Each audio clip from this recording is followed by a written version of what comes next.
Hi friends, നമുക്കിന്ന് Andhra special പരിപ്പ് പൊടി എങ്ങനെ ചെയ്തെടുക്കാമെന്ന് കണ്ടാലോ. ഇത് ദോശയ്ക്കൊപ്പം ചോറിനോടൊപ്പം ഒക്കെ കഴിക്കാൻ വളരെ ടേസ്റ്റിയാണ്. ചോറിനോടൊപ്പം കഴിക്കുമ്പോൾ അല്പം നെയ്യോ നല്ലെണ്ണയോ ഒഴിക്കുന്നത് നല്ലതായിരിക്കും. ആദ്യം ഒരു കടായി അടുപ്പത്തേക്ക് വെച്ച് അതിലേക്കൊരു 1/4 കപ്പ് തുമരപ്പരിപ്പ് ചേർത്ത് കൊടുത്ത് നന്നായിട്ടൊന്ന് വറുത്തെടുക്കാം. അതൊരു ബ്രൗൺ കളറാകുമ്പോൾ നമുക്ക് പാനിൽ നിന്നും കോരി മാറ്റാവുന്നതാണ്.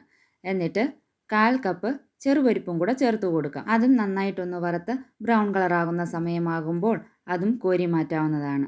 എന്നിട്ട് അതേ കടായിൽ തന്നെ ഒരു 1/4 കപ്പ് പൊട്ടുകടലയും കൂടെ ചേർത്ത് കൊടുക്കാം. എല്ലാം ഒരേ അളവിൽ തന്നെയാണ് എടുത്തിട്ടുള്ളത്. അതും നന്നായിട്ടൊന്ന് വറുത്ത് ബ്രൗൺ കളറാകുമ്പോൾ അതും കടായിൽ നിന്ന് നമുക്ക് കോരി മാറ്റാവുന്നതാണ്. എന്നിട്ട് അതേ കടായിൽ തന്നെ ഒരല്പം എണ്ണയൊഴിച്ച് എരിവിനാവശ്യമായ വറ്റൽമുളകും കൂടെ ചേർത്ത് കൊടുത്ത് അതും നമുക്ക് നന്നായിട്ടൊന്ന് വറുത്തെടുക്കാം. എന്നിട്ട് 1 ടേബിൾ സ്പൂൺ കുരുമുളകും 1/4 ടേബിൾ സ്പൂൺ ജീരകവും കൂടെ ചേർത്ത് അതും ഒന്ന് വറുത്ത് കോരി മാറ്റാവുന്നതാണ്. എന്നിട്ട് അതേ കടായിൽ തന്നെ അല്പം വെളുത്തുള്ളി ചതച്ചതും കൂടെ ചേർത്ത് അതും നമുക്ക് നന്നായിട്ടൊന്ന് വറുത്തെടുക്കാം. അതൊരു പകുതി ബ്രൗൺ കളറാവുന്ന സമയമാവുമ്പോൾ അതിലേക്ക് കറിവേപ്പിലയും കൂടെ ചേർത്ത് കൊടുത്ത് അതും നന്നായിട്ടൊന്ന് വറുത്ത് കോരി മാറ്റി വെക്കാവുന്നതാണ്.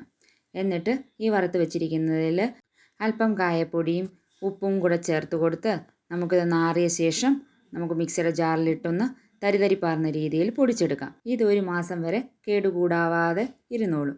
ഇഷ്ടമായെങ്കിൽ ലൈക്കും ഷെയറും സബ്സ്ക്രൈബും ചെയ്ത് സപ്പോർട്ട് ചെയ്യാൻ മറക്കല്ലേ. താങ്ക്